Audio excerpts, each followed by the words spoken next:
Ini adalah channel Malfresh, menghadirkan alur cerita yang sangat the best, bisa menghibur dan menghilangkan stres. Yang belum subscribe ya subscribe dulu guys.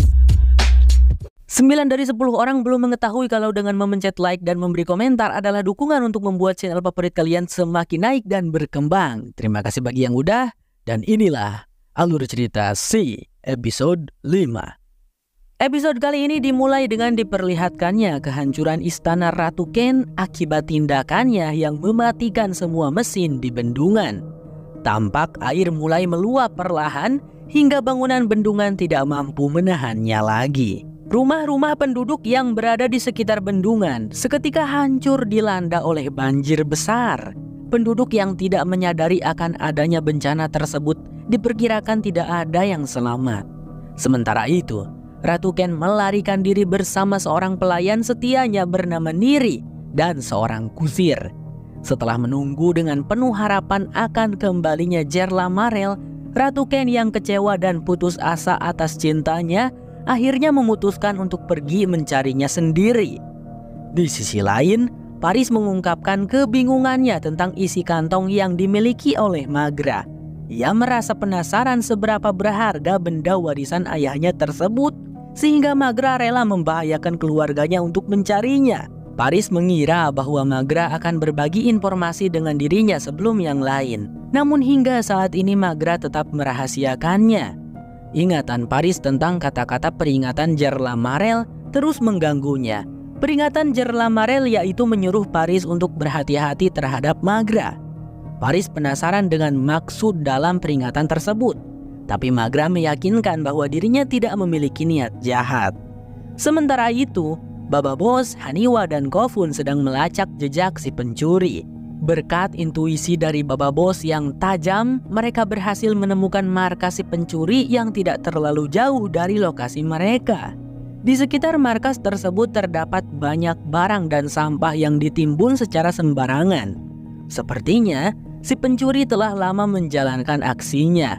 Terlihat dari jumlah barang curian dan sampah yang disimpan di sana. Baba Boss mengatakan bahwa kemungkinan pencuri barang-barang mereka adalah seorang pemulung. Menurut pengetahuan Baba Boss, para pemulung cenderung beroperasi pada malam hari dan mungkin sedang tidur saat ini. Ya, tapi masuk ke markas pencuri tanpa senjata sangatlah beresiko. Namun Haniwa bersikeras untuk pergi sendiri dan mengambil kembali barang milik ibunya. Meskipun Baba Boss dan Kofun tidak setuju dengan keputusannya, Haniwa bersikeras dan berhasil meyakinkan mereka untuk membiarkannya pergi sendirian. Lagi pula Magra tidak akan mungkin membahayakan mereka bertiga kecuali jika barang tersebut benar-benar penting. Oleh karena itu Haniwa harus merebut kembali barang itu. Setelah berhasil meyakinkan ayah dan saudaranya, Haniwa turun dan memasuki markas pemulung. Di tempat itu benar-benar dipenuhi oleh sampah. Tidak hanya sampah, ada beberapa jebakan yang dipasang, namun Haniwa dapat dengan mudah untuk menghindarinya sebab dia bisa melihatnya. Setelah mencari dengan teliti, akhirnya Haniwa menemukan barang milik ibunya yang terbungkus rapi dalam kantung kecil, menjaga rahasianya tetap terlindungi. Tetapi, tiba-tiba terdengar teriakan dari Haniwa yang membuat Baba Boss dan Kofun merasa khawatir. Mereka langsung berlari masuk ke dalam markas pencuri dan menemukan Haniwa sudah tidak sadarkan diri. Saat Baba Boss dan Kofun memeriksa kondisi Haniwa, si pemulung muncul dan menyerang keduanya. Meskipun Baba Boss awalnya kesulitan melawan si pemulung, tapi karena pengalamannya, Baba berhasil menangkap pemulung tersebut. Saat pertarungan masih berlangsung, Haniwa kembali sadar dan meminta ayahnya untuk menghentikan pertarungan. Dia melihat adanya simbol mata yang sama dengan yang terdapat dalam surat Jerla Marel sebelumnya, terpatri di dada si pemulung. Dia bisa melihat, ujar Haniwa dengan raut wajah terkejut. Kembali pada Ratu Ken. Setelah melakukan perjalanan cukup jauh, ia memutuskan beristirahat sejenak. Merasa lapar, ia meminta kusirnya untuk menyiapkan makanan. Tapi setelah menunggu lama, si kusir tak kunjung memanggilnya. Ratu Ken bersama Niri lalu memutuskan untuk kembali ke tempat si kusir berada. Namun tiba-tiba muncul dua orang misterius yang menyerang Niri yang berjalan di belakang Ratu Ken. Tanpa menyadari hal tersebut, Ratu Ken terus berjalan memanggil kusir hingga ia tanpa sengaja menemukan tubuh tak bernyawa dari kusirnya. Menyadari kusirnya telah meninggoy, Ratu Ken memanggil Niri yang kini menghilang. Merasa terancam, Ratu Ken segera mengambil sebilah pisau untuk membela diri. Tapi salah satu dari dua orang tadi dengan mudah merebut pisau dari tangan Ratu Ken dan menempelkannya di lehernya. Mereka tidak berniat membunuh Ratu Ken, melainkan ingin menangkapnya karena mereka terkesan dengan kelembutan tangan Ratu Ken. Singkat cerita, Ratu Ken dibawa ke sebuah tempat dan dihadapkan pada seorang pria tua yang menjadi pemimpin di tempat itu. Pria tua tersebut menculik orang-orang dan memaksa mereka bekerja di sana. Sebut saja dia Kakek Nono. Kakek Nono terkesan dengan kelembutan jari jemari Ratu Ken dan yakin bahwa Ratu Ken akan cocok dengan pekerjaannya. Orang-orang di sana dipaksa untuk membuat kain sutra yang kemudian dijual kepada para bangsawan. Ratu Ken yang mendapat perlakuan tidak manusiawi dari bawahan pria tua tersebut tampak memberontak. Menyadari sikap sombong dan arogan Ratu Ken, mengingatkan Kakek Nono kepada para bangsawan di Kanzua ketika membeli kain sutranya. Saat ini Kakek Nono tidak menyadari bahwa wanita di hadapannya adalah Ratu Ken dan justru mengira bahwa dia adalah penasihat dari Ratu Ken. Meski begitu, baginya semua orang di sana akan tetap diperlakukan sama tanpa memandang latar belakang mereka, bahkan jika mereka dulunya adalah seorang bangsawan. Kembali ke keluarga Baba Boss. Setelah menunggu dengan cemas, Magra merasa lega saat suaminya dan kedua anaknya telah kembali. Dia bersyukur dan mengucapkan terima kasih saat Haniwa mengembalikan barangnya yang hilang. Saat mereka datang, Paris menyadari bahwa mereka membawa seseorang dan segera menanyakan identitasnya. Haniwa menjawab bahwa pemuda tersebut adalah Boots, yaitu pemulung sebelumnya. Haniwa menjelaskan alasan Jerlamarel meninggalkan Magra pada suku Alkeni adalah karena dirinya akan pergi ke majelis pencerahan. Informasi tentang majelis pencerahan akan dijelaskan lebih lanjut seiring berjalannya alur cerita ya guys. Saat dalam perjalanan menuju majelis pencerahan, Jerlamarel singgah dan tinggal bersama suku Opayol selama setahun. Dia memiliki hubungan dengan seorang wanita suku Opayol dan memiliki seorang anak yaitu Boots tadi. Setelah kelahiran Boots, Jerlamarel melanjutkan perjalanannya, tapi meninggalkan istri dan anaknya bersama suku Opayol. Weh, bejat juga ya si Jerlamarel ini guys. Nikahin banyak perempuan setelah hamil malah ditinggalin, gak ada tanggung jawabnya dia. Mentang-mentang bisa menghasilkan keturunan yang bisa melihat gitu kan. Lanjut ke cerita. Namun dengan kelebihannya itu, Boots malah dimanfaatkan sepanjang hidupnya. Dan ketika kabar tentang pemburu penyihir menyebar, suku Opayol pergi ke tempat yang aman sementara Boots ditinggalkan sendirian. Haniwa berharap agar Boots bisa bergabung dengan mereka karena secara tidak langsung Boots adalah saudara bagi Haniwa dan Kofun. Permintaan Haniwa menimbulkan beragam reaksi, termasuk ketidaksetujuan dari Paris. Sedangkan Magra menanyakan apa alasan mereka untuk setuju mengajak Boots. Dia meragukan kemampuan Boots yang mungkin hanya sebatas bisa melihat dan mencuri. Boots kemudian memberikan penjelasan, menyatakan kalau dirinya siap melakukan segalanya untuk membuktikan kegunaannya. Boots lalu melakukan sumpah setia dengan mencium tangan Baba Boss, mengakui kepemimpinan Baba Boss di antara mereka. Setelah itu, baik Baba Boss maupun Magra memutuskan untuk mengikuti permintaan dari putri mereka. Meskipun di dalam hati mereka tidak sepenuhnya percaya pada Boots. Magra kemudian menyinggung sedikit tentang barang yang hilang tadi, menceritakan bahwa barang tersebut diberikan oleh ayahnya sebelum meninggal. Magra menyuruh Baba Boss untuk membukanya, tetapi Baba Boss sepertinya tidak mengerti tentang apa barang itu dan hanya mendengarkan suaranya saja. Bagi Magra, ayahnya adalah pria yang baik, dan jika ayahnya masih hidup pasti dia akan sangat menyukai Baba Boss. Di saat yang sama, Boots menyampaikan kepada Haniwa bahwa ia menyadari Baba Boss dan yang lain tidak menyukainya. Namun Haniwa berpendapat bahwa sikap tersebut mungkin karena Baba Boss merasa waspada dan berhati-hati terhadap orang asing. Haniwa meyakinkan Boots bahwa keluarganya adalah orang-orang baik. Dia menegaskan bahwa keluarganya tidak akan memperlakukan Boots seperti suku Opayan. Haniwa menjamin hal itu dan meminta Boots untuk percaya kalau sekarang pemuda itu juga bagian dari keluarga mereka. Beberapa saat kemudian Baba Boss mendekati Kofun dan menanyakan tentang rakit mereka. Kofun berkata mereka tidak bisa berangkat sekarang karena airnya surut. Setelah mendengar hal itu, Baba Bos memutuskan untuk menunggu hingga besok pagi. Tiba-tiba seorang pengintai dari pemburu penyihir muncul. Baba Bos dan yang lainnya menyadari kehadirannya dan segera waspada. Baba Bos memberikan aba-aba untuk segera pergi dari sana. Tapi para pemburu penyihir dengan cepat berkumpul dan menyebar di sekitar tempat itu, membuat Baba Bos dan keluarganya kesulitan untuk melarikan diri.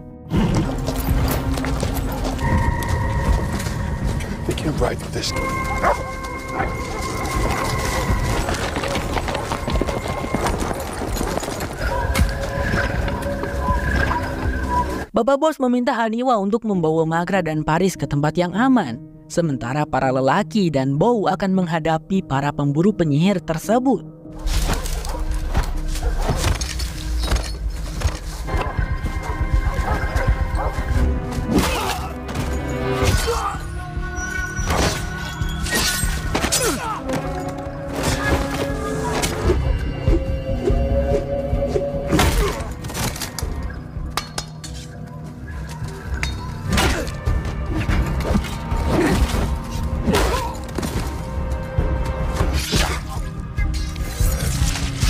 Saat Baba Bos dan yang lainnya sedang bertarung dan berhasil melumpuhkan satu persatu pasukan pemburu penyihir, Magra dan Paris bersembunyi di balik pohon yang besar. Meskipun keduanya merasa takut, mereka berusaha untuk tetap tenang dan diam. Setelah beberapa saat berlalu, Paris menyadari bahwa Magra telah menghilang. Setelah menyadari hal itu, Paris segera memanggil Baba Bos dan memberitahunya. Ternyata Magra pergi sendirian menuju tempat Jenderal Tamakti berada. Ketika Jenderal Tamakti menyadari akan kedatangannya, ia segera waspada dan mengeluarkan pedang.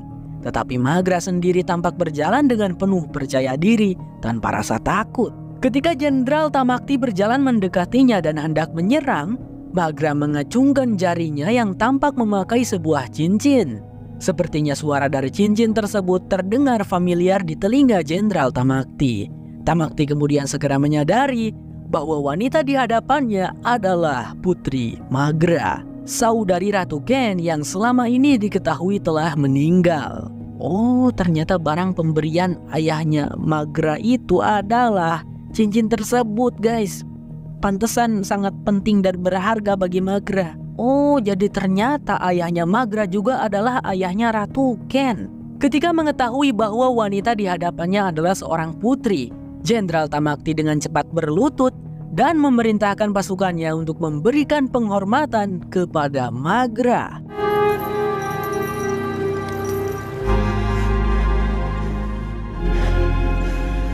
Okay.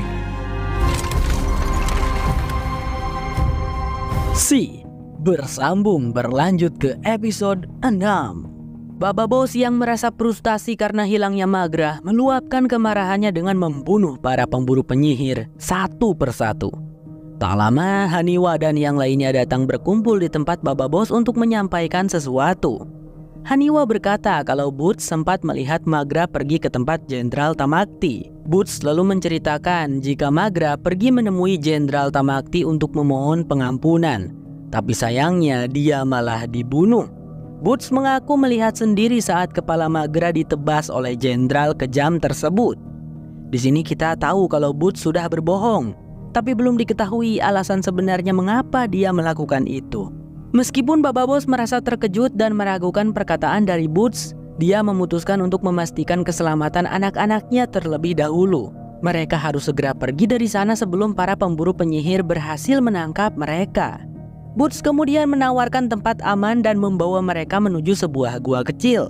Dia menjelaskan bahwa gua tersebut adalah tempat di mana dia sering bersembunyi saat ia masih kecil. Namun sesaat setelah mereka masuk, tanpa diduga, Boots mengurung mereka semua di dalam gua tersebut. Menyadari hal itu, Haniwa segera bertanya mengapa Boots melakukannya. Padahal ia sudah mempercayainya dan meminta keluarganya untuk menerima Boots juga. Padahal ia sudah mempercayainya dan meminta keluarganya untuk menerima Boots juga. Intinya si Boots ini tidak tahu berterima kasih. Tetapi Boots beralasan kalau ia merasa bingung dan sulit untuk mempercayai semuanya. Dia lebih memilih untuk mempercayai salah satu dari mereka saja.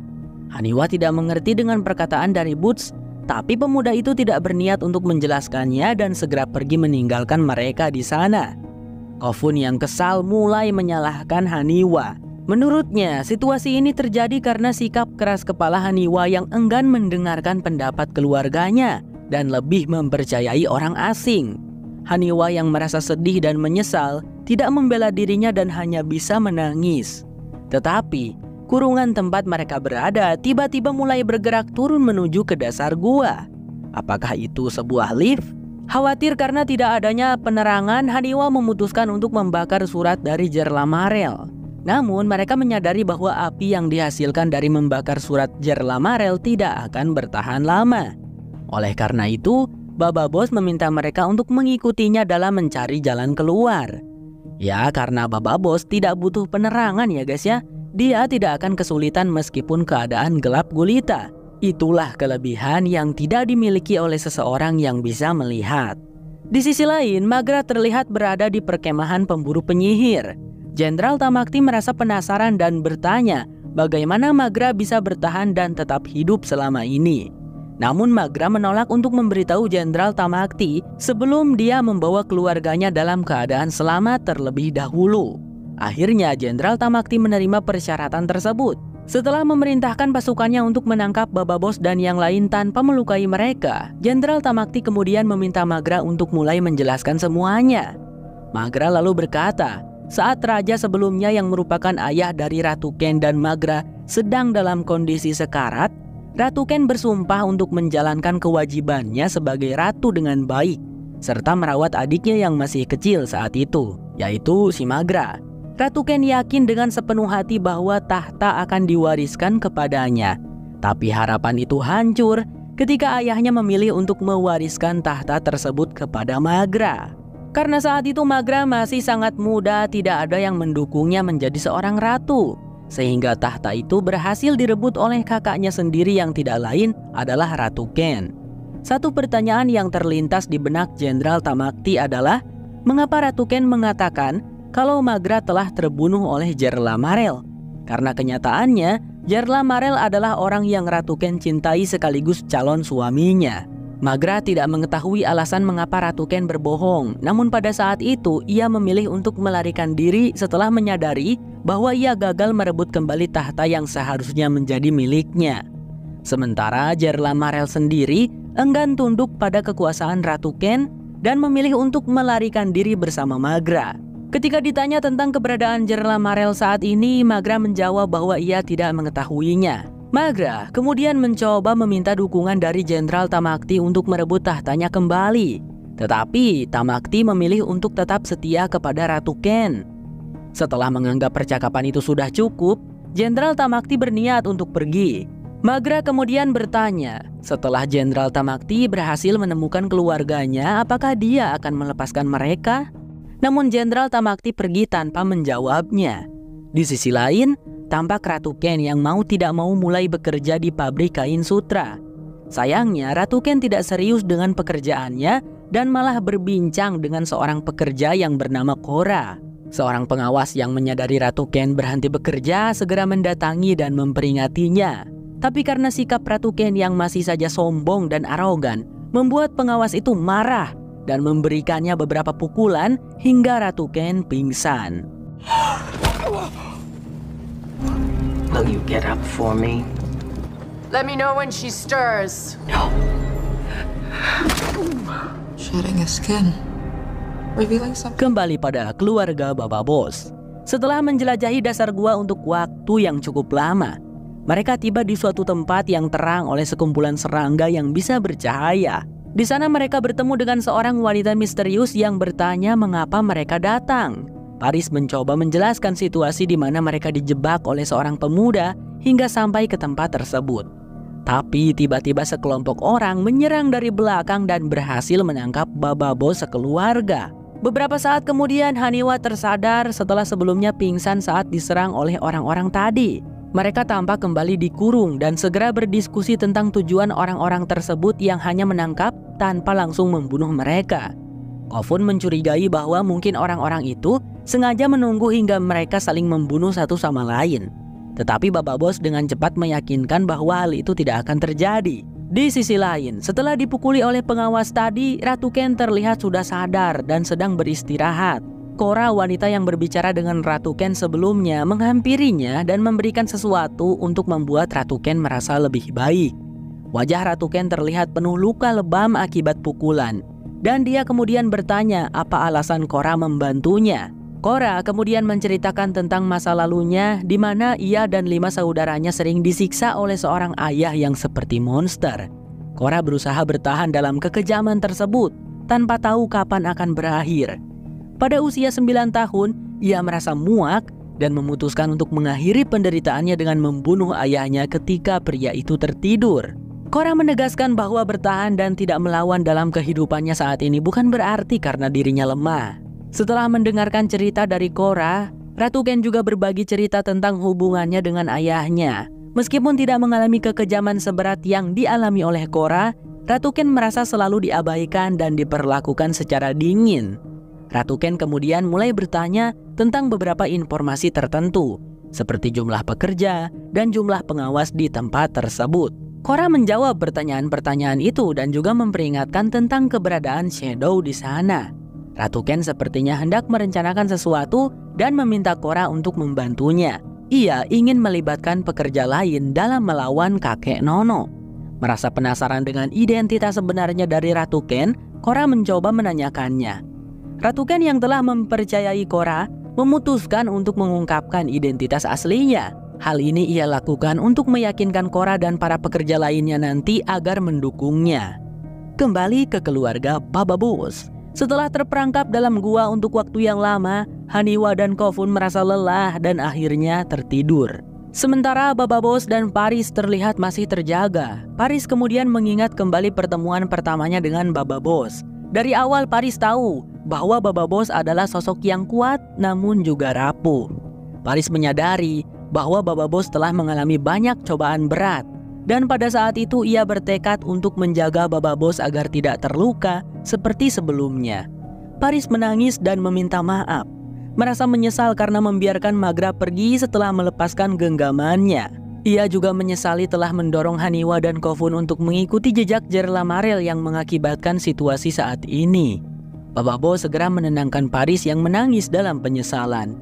Baba meyakinkan Paris bahwa ini bukanlah salahnya dan ia akan tetap kuat dan bertahan apapun yang terjadi. Tanpa mereka berdua sadari, ternyata Haniwa mendengarkan percakapan tersebut. Pada keesokan harinya, setelah percakapan Ratu Ken dengan Cora kemarin malam, ternyata Cora segera memberitahukan hal itu kepada kakek Nono. Mengetahui identitas asli Ratu Ken, kakek Nono segera menyeret Ratu Ken ke hadapannya karena ia memiliki rencana untuk meminta tebusan kepada para pemburu penyihir. Untuk meyakinkan para pemburu penyihir tentang situasi Ratu Ken yang berada dalam kendalinya, kakek Nono memutuskan untuk mengambil tindakan. Kakek Nono teringat sebuah kisah tentang amulet yang tertanam di bawah kulit seorang raja terdahulu dari suku Payan. Amulet tersebut akan dikeluarkan dan kemudian ditanam kembali pada keturunannya yang akan berkuasa. Untuk membuktikan kebenaran kisah tersebut, kakek Nono tanpa ragu menyayat kulit Ratu Ken tepat di atas jantungnya. Menyadari adanya keberadaan amulet tersebut, ia langsung mengambilnya. Sementara Ratu Ken hanya bisa berteriak kesakitan saat amulet itu dikeluarkan secara paksa oleh kakek Nono. Setelah amulet itu berhasil didapatkan, kakek Nono langsung pergi untuk segera mengirimkannya kepada para pemburu penyihir. Kembali ke keluarga Baba Bos. Setelah semalaman terkurung dalam gua, seorang wanita bernama Delia masuk ke tempat Baba Bos dan keluarga berada.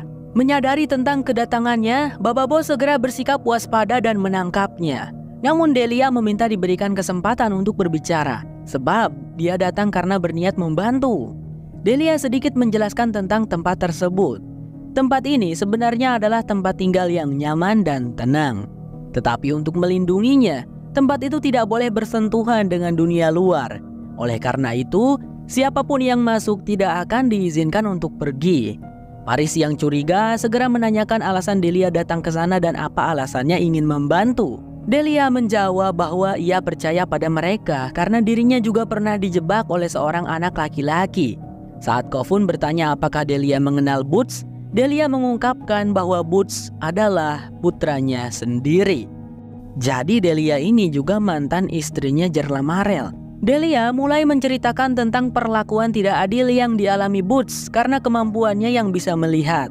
Meskipun Delia telah memohon ampun kepada suku Opayol, mereka terus memperlakukan Boots dengan tidak manusiawi. Perilaku buruk yang diterima Boots akhirnya membuatnya berubah menjadi sosok kejam. Hingga pada suatu hari, Boots memutuskan untuk membalas dendam dengan membunuh seluruh suku Opayol hingga menyisakan ibunya seorang. OMG, ternyata cerita Boots bohong ya. Awalannya memang jujur tentang dia yang ditindas dan dimanfaatkan, tapi bagian akhirnya bohong. Delia merasa bertanggung jawab atas perubahan Boots dan situasi yang terjadi pada keluarga Baba. Ia berjanji untuk membantu mereka semua keluar dari gua ini. Tetapi Delia meminta mereka untuk menemukan Boots, lalu menghentikannya dengan cara membunuh pemuda itu. Akan kulakukan, jawab Haniwa dengan yakin setelah mendengar semua itu. Delia yang telah berjanji untuk membantu mereka dalam melarikan diri mengarahkan mereka ke tempat di mana sebuah lift berada. Lift itu dapat membawa mereka ke atas, tetapi memerlukan seseorang yang menahan tuasnya agar lift bisa tetap berjalan. Oleh karena itu, Baba Bos memerintahkan keluarganya untuk naik terlebih dahulu sementara dia akan menahan tuasnya. Penghuni gua yang sadar akan upaya pelarian keluarga Baba dengan cepat mendatangi mereka. Delia berusaha keras untuk menahan masyarakat gua, tapi kekuatannya hanya seorang diri tidaklah cukup. Masyarakat gua lalu mulai menyerang Baba Bos. Untungnya Baba dapat mengatasi mereka sambil tetap menjaga tuas lift agar terus bergerak ke atas.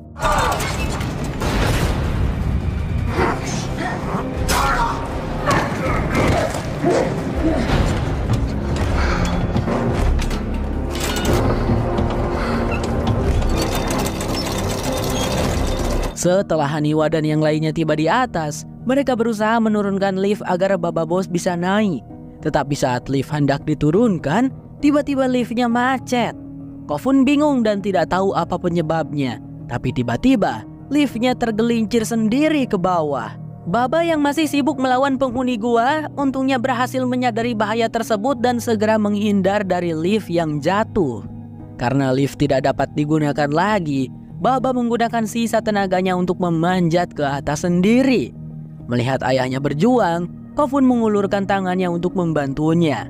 Beruntung Baba Bos berhasil memanjat dan menerima uluran tangan Kofun.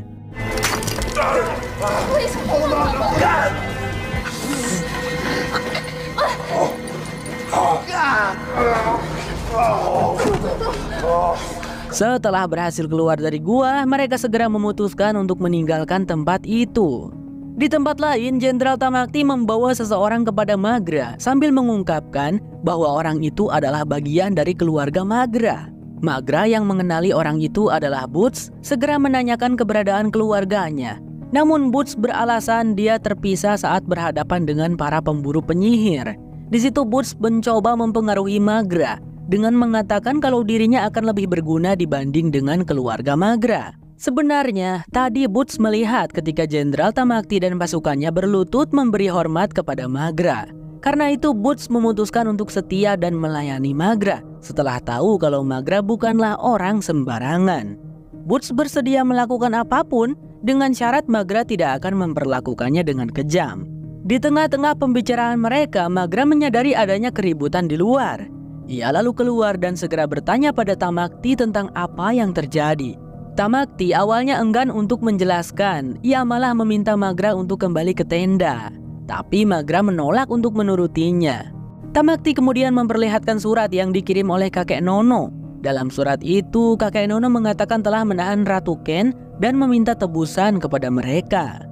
Tiba-tiba Boots berkata kalau ia tahu siapa yang menahan Ratu Ken. Boots bisa mengetahui hal itu karena dua orang suruhan dari kakek Nono masih berada di sekitar sana dan belum pergi. Boots kembali berusaha membujuk Magra dengan mengatakan kalau Magra hanya perlu memerintahnya saja dan Boots akan segera menjalankan perintah tersebut.